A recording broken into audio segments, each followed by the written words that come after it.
Hi, it's Kristen. Today I want to talk to you about work stuff. I know it's a little different, but I get the question a lot about how did I know how to run my business. From the start, I have always talked about that being a self-published author is essentially being your own publisher.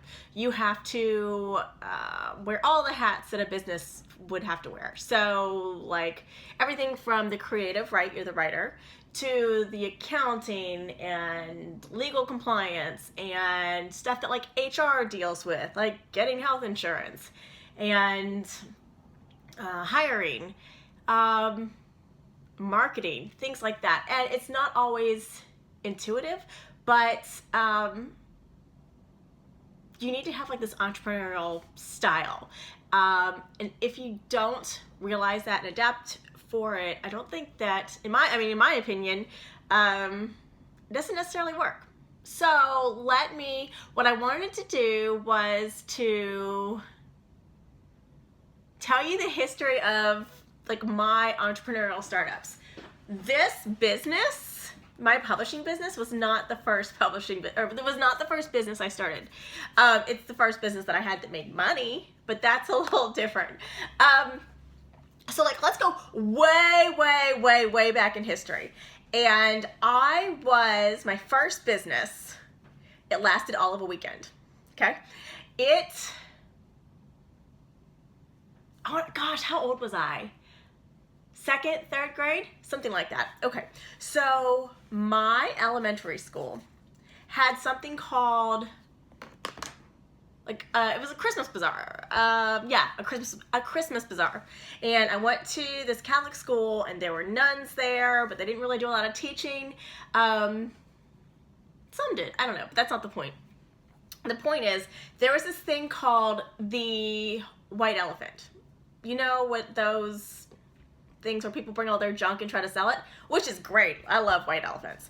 But at the time, nobody would let me sell anything. One, because I guess it was my folks' stuff. What was I gonna do? Like walk around their house and be like, can I sell this? But two, the school had rules. And I guess one of those rules included that, like, I don't know, you have to be over 18 or you have to, I have no idea. But I was dead set on selling something at this Christmas bazaar. So what I did was I got pipe cleaners. You know, like, I probably have pipe cleaners somewhere in this office. Like some present a kid has given me, but I don't, let me look at my drawer real quick. Well, I'm actually kind of shocked that I don't have pipe cleaners within reach. Sorry. Okay, but you know what a pipe cleaner is, right? So I took the pipe cleaners and I took my pencil and I wrapped the pipe cleaners around until they made like basically like a spiral, like a little spring. And I had a whole stack of them. And when my mom and dad were like, okay, we're headed to the Christmas bazaar, I was like, I'm gonna sell these. And they're like, okay. So I went to the white elephant and was like, hi, I'm here. And they were like, nope, you can't sell your pipe cleaners. Okay, fine. I'm positive that's not what I said, but I was, you know, I was tenacious. I was a little irritated that nobody would let me sell my pipe cleaner things. So I started wandering around, and the rest of the school area was like set up with like Christmas crafts and things like that. There was no place else where you could buy and sell things. So I was like wandering the halls of my elementary school, and I realized that there was basically essentially a target market, even though I didn't understand it at the time, of folks that wouldn't basically say no to me. And that was the nuns. So I don't even know why they had money on them, but they were like in their, what do you call it, their habit and like their whole no, they didn't carry purses, but they had like wallets, I guess. But I sold those babies for like 50 cents a pop. And I sold out. They tied them to They like wrapped them around their shoes. And I remember the first person I sold it to, I don't remember the other nuns like specifically, but the first, I think her name was Sister Bernadette. Gosh, it's like a blast from the past. Anyway, okay.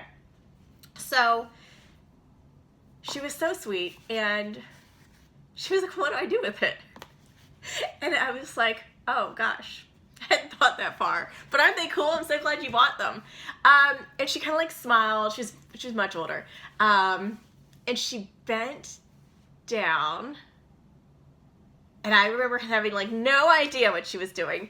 And she had these like dark black orthopedic shoes, right?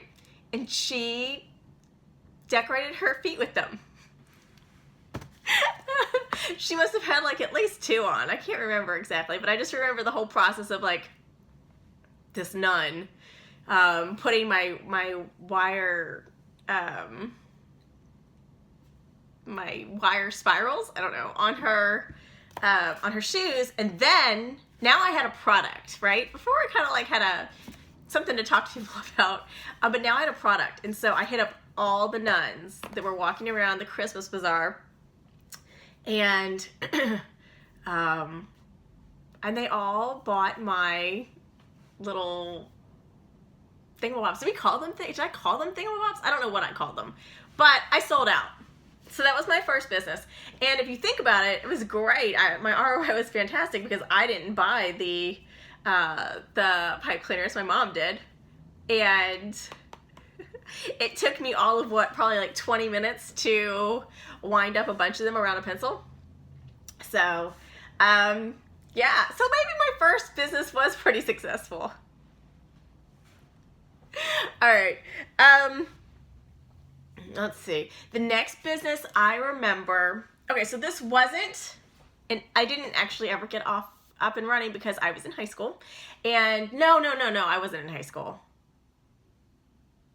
I was like 6th grade. Wasn't 7th grade. 6th grade, because I went to horse camp. So maybe 6th or 7th. 5th, 6th, or 7th grade, somewhere around there.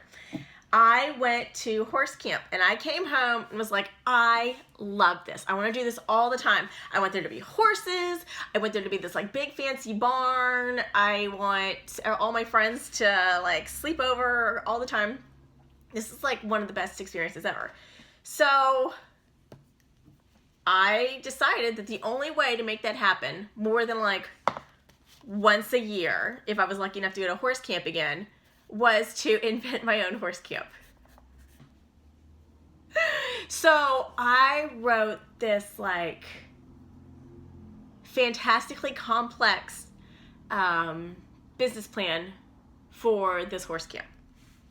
And like I mapped out, like I remember, gosh, we definitely didn't have the internet. Trying to think. So that was definitely like 5th or 6th grade. But, or if we did, I wasn't allowed to use it. And I didn't have a computer or anything like that because Excel would have made my life so much easier. I had like blank paper, and then I would get like a ruler, and I just like make lines up and down to make basically like a financial projection. So I went through newspapers and like, you know those old magazines, like I don't know if they have them anymore, where like real estate would be for sale and they were like for free, and they're like penny pinch, I don't know what they were called, but that's where, so I got the cost of land, and then my folks, I guess my dad probably brought me to Home Depot, or actually I think it was called Heckinger's back then. So we went there, and I kind of like figured out like how much wood costs. And like I sketched out like 6th grade math style of what I thought how much wood it would cost to make a barn and like a place to sleep. And I mapped out, actually it was pretty extensive. I had like a pool, I had a cafeteria, because I remember making the menus, and I remember being like super duper tight with my money in the cafeteria. Like some days it was like, we're having jelly sandwiches today, guys. So like I had this very extensive menu. Gosh, I like literally remember writing this right now. And but the really interesting stuff came when I realized that I would like have to hire folks and like pay them and have insurance. So there were magazines, there probably are still the same magazines, like horse magazines, like Horse Fancy, Horse Illustrated, I don't know the names of them, but, and I can't believe I just came up with those names. If those are real magazine names, I just pulled that out from like back here in the middle of, like I haven't accessed that part of my brain since decades ago. So I would like look in the back to see like what people were hiring for. Like, did you need like a barn manager? This is how much money a barn manager would pay. Did you need like an instructor, a farrier, a veterinarian? Like, what were people charging for their services? And so I just kind of looked it up in these little magazines and I put it into my makeshift spreadsheet. And I'm having so much fun remembering this. I think I had the paper somewhere. I told Lynn Ray Harris, who is a magnificent author and huge horse enthusiast, that I was going to look one day to see where they are. Because I would probably have saved something like that. But, and then I talked to my parents who, okay, so my folks own a business. And they owned a business growing up and they started it from scratch. So I think that a lot of my entrepreneurial like spirit came from them. But I like asked them, like, what kind of costs do you pay?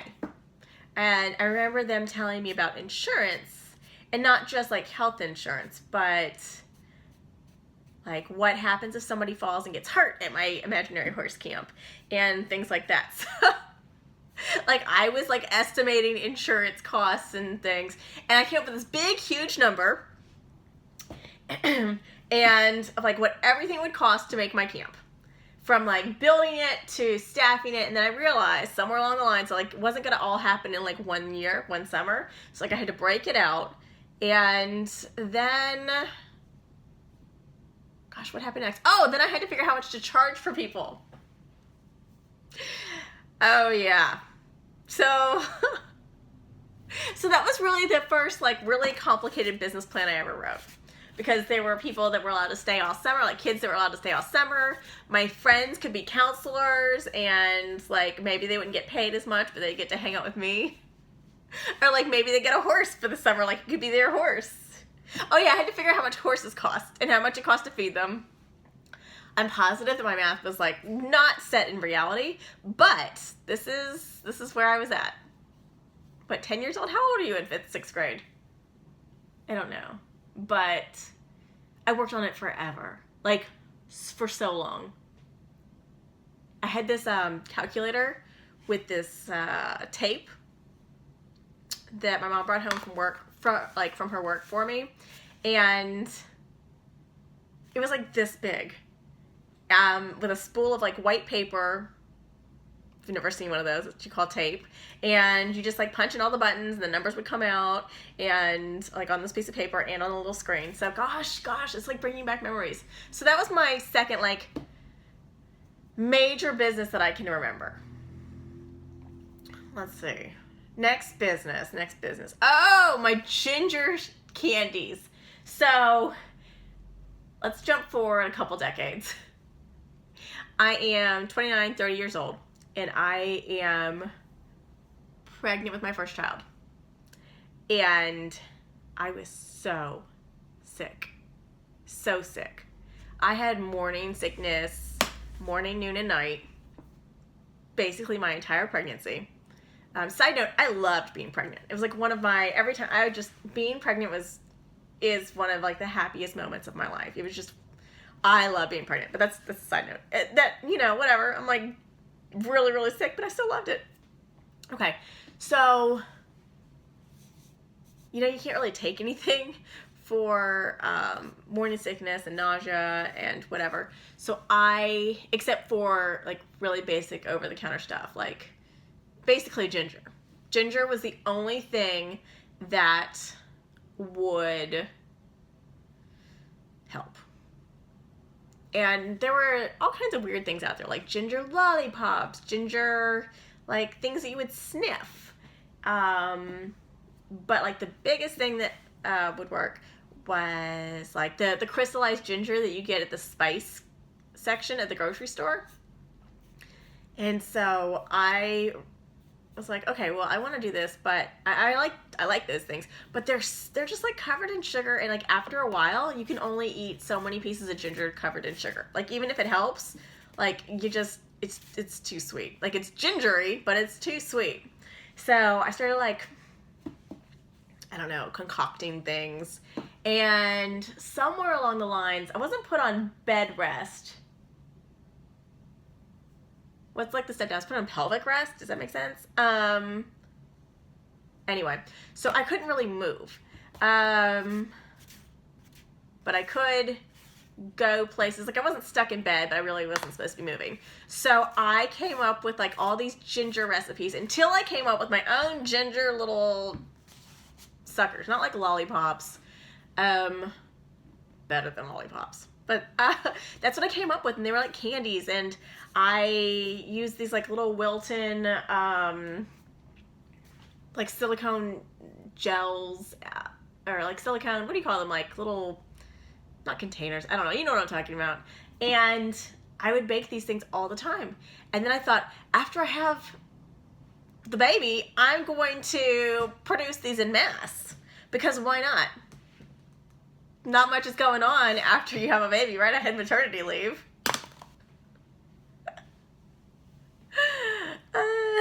I have very high expectations when I have kids. It's a side note, jumping to like the publishing stuff. By the time I had my second child, I was working in publishing, my company, and I was also the writer. And so I brought my laptop to the hospital. Like I had a scheduled C-section for like medical reasons. It wasn't because I wanted a C-section, but I thought, oh my gosh, somebody's gonna be watching my daughter for a couple days. Newborns sleep a lot, you know, they're either pooping, nursing, or sleeping. I'm just gonna bring my laptop and I'm gonna work. That's another story for another day. Like, especially when I was all meted out on the C-section, anesthesia, whatever. I was apparently hard selling my books. Okay, but so yeah, going back to the ginger snaps, that was my first like grown-up business that I thought I was really gonna do. And I didn't, because one, the profit margin wasn't there. Two, there were products that were already very similar and then had distribution. And three, okay, not and three, I have four.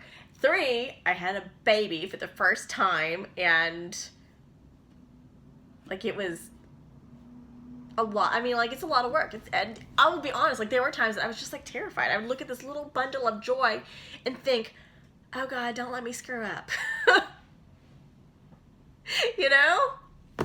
So, and then four, see now, four slipped my mind. Four. What was four? Did I say there was no profit there?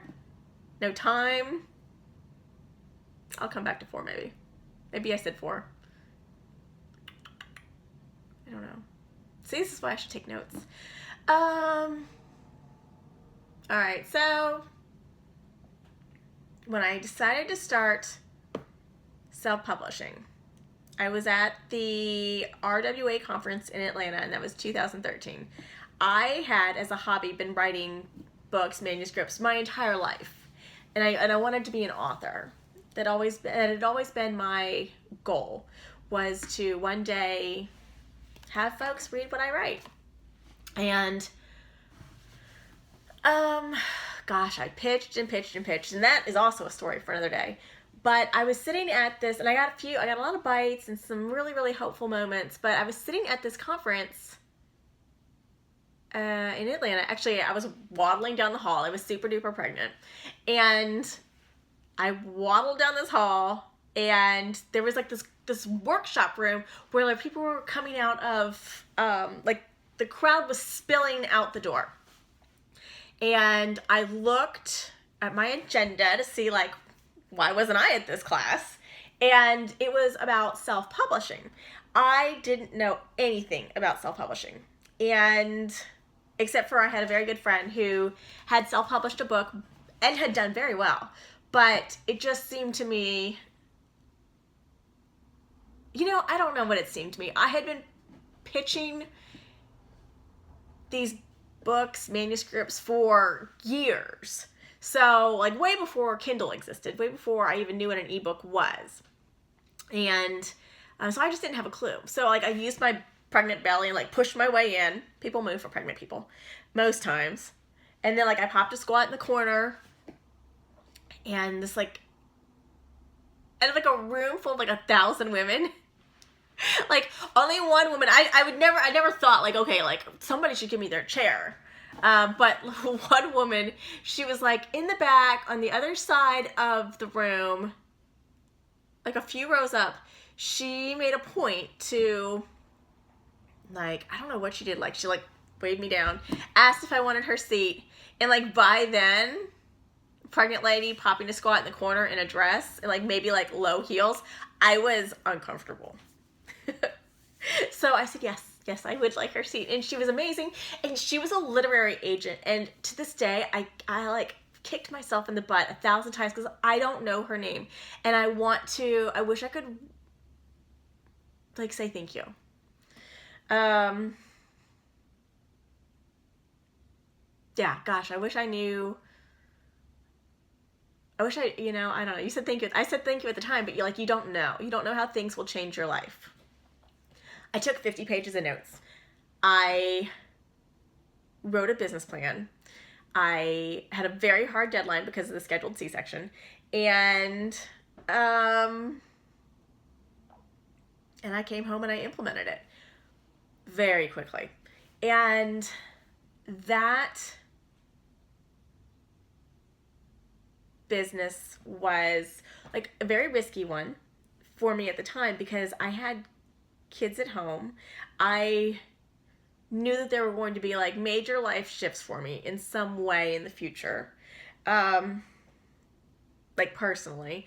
And like I had been going forever trying to, like, my goal was a traditional contract.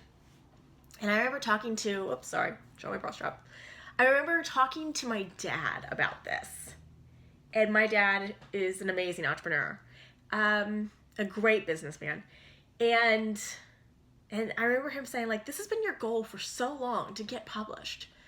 Like, and he was like, and you're going to give that up. I was like, well, no, it's not. I'm not giving it up. I'm looking at it. I'm doing it in a different way. I want to take something that I love, that I've been doing, and I want to make it into a business like we both love to do. And I'll be honest with you, he didn't totally understand what I was saying because I think maybe around this time Kindle had been invented. Kindle was invented in 2011, right?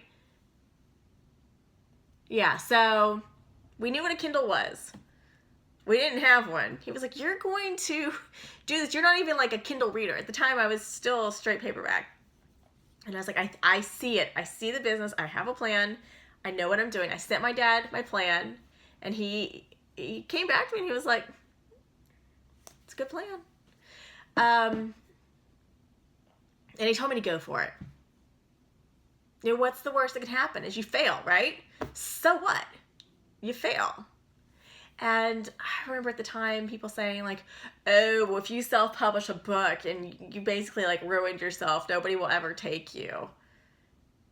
That foresight is so narrow and it annoyed me to no end. Like, why, if it didn't work, why would a publisher not want a good book? And it was a good book. They were good, great books. If I wasn't able to publish it well myself. But that was kind of like a very teeny tiny little thought because I actually had no plan to do poorly. Like I had a marketing plan. I knew what my numbers were. I knew how I had to break even. So like, yes, I had okay, this isn't doing well type figure, but I also had like really great plans. Like, this is how I keep going. This is how the business will continue. And that was the first time I really realized that the idea of being an author could also be a business. And the second I knew that, it was just on. It was on. So, it's 2019 now. I published in September 2013. And since December 2013, I have been able to support my family. I've been the sole breadwinner for a number of years now, and I made the right decision. It took a risk. So, but I also had a plan. All right. Long enough. I'll talk to you later.